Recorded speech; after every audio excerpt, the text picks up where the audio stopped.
এখনকার আমাদের বিষয়বস্তু হচ্ছে এইচআরএম, হিউম্যান রিসোর্স ম্যানেজমেন্ট।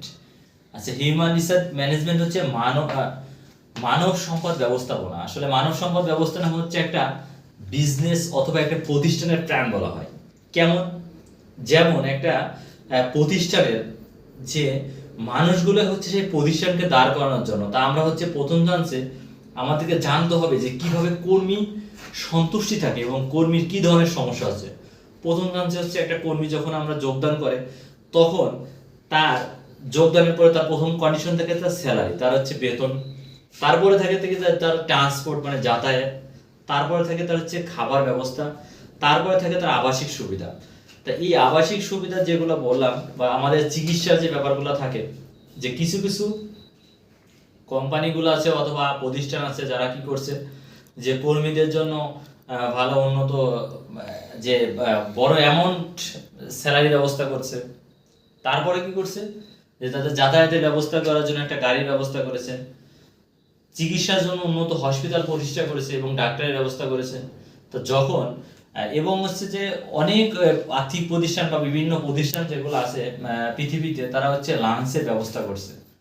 তা করাতে কি হয়েছে যে যে মানব সম্পদের উন্নয়ন হয়েছে। তা প্রথম হচ্ছে আমাদের যে মানব সম্পদ যদি আমরা উন্নত করতে পারি, যে হিউম্যান রিসোর্স ম্যানেজমেন্ট মানব সম্পদ উন্নয়ন ব্যবস্থাপনা যদি আমরা উন্নয়ন করতে পারি, তাহলে একটা প্রতিষ্ঠানের অবশ্যই উন্নতির স্বর্ণ শিখরে পৌঁছে যাবে।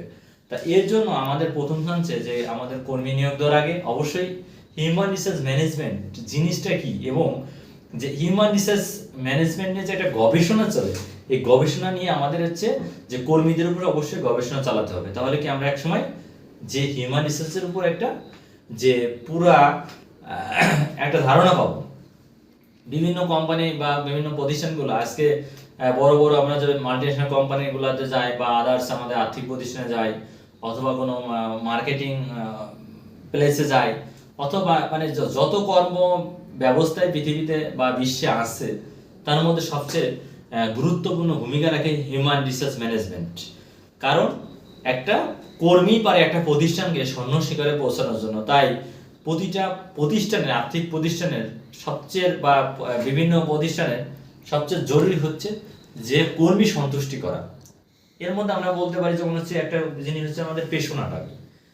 পেশনা একটা কর্মীর জন্য সবচেয়ে উন্নত একটা ব্যাপার। যেমন আমরা কাজ করতে করতে অনেক ক্লান্ত হয়ে যায়, যখন আমরা দিন শেষে বা মাস শেষে অফিসের বস বা আমাদের যে প্রধান বা চেয়ারম্যান বলতেছে বা আমাদের যে অধীনস্থ কর্মকর্তা যে আপনি তো খুব সুন্দর একটা কাজ করছেন, এটা হচ্ছে যে কর্মী সন্তুষ্টি। তখন তার এনার্জি পাওয়ারটা অনেক বেড়ে যাবে। যখন এনার্জি পাওয়ার বেড়ে যাবে তখন সে কাজের প্রতি সে অন্য কাজের জন্য আরো এগিয়ে যাবে। তো এরকম ভাবে আমরা একটা টার্ম বললাম মোটিভেশন বা পেশনা যে বলা হয়। তো এর জন্য হচ্ছে আমাদের প্রতিটা কাজের জন্য যে আমাদের সাইকোলজিক্যাল বা মানসিক কর্মী মানসিক যে সন্তুষ্টির জন্য অবশ্যই আমাদের পেশনাদান করতে হবে। এবং জোড়াময় শিকল পদ্ধতিতে যে আমাদের যে একটা অফিস পলিসি চলে যে অধীনস্থ কর্মকর্তা তার নিচের পদ থেকে তার নিচের পদ সব কর্মীদের সাথে একটা সুন্দর সম্পর্ক বিরাজমান রাখতে হবে। তাহলে প্রতিটা কর্মী ভাববে যে আমাদের অফিসের যে সবার সাথে সবার একটা সৌহার্দ্যপূর্ণ আচরণ আছে এবং সবাই সবার খোঁজ নেবে। তখন সেই কর্মী চিন্তা করবে যে না, অফিসের সবার মধ্যে বিশেষ আন্তরিকতা আছে এবং তারা সেইভাবেই তারা মনোযোগ দিয়ে তারা কাজ করবে। তাই আমি বলতে চাই যে হিউম্যান রিসোর্সমেন্ট যে একটা প্রতিষ্ঠানের জন্য, একটা কারখানার জন্য, একটা মানে পরিবারের জন্য, মানে পুরো একটা সেট আপের জন্য হিউম্যান রিসোর্সমেন্ট খুব একটা গুরুত্বপূর্ণ। এর জন্য আমাদের হিউম্যান রিসোর্সের উপর অবশ্যই গুরুত্ব দিতে হবে। আজকে পর্যন্ত।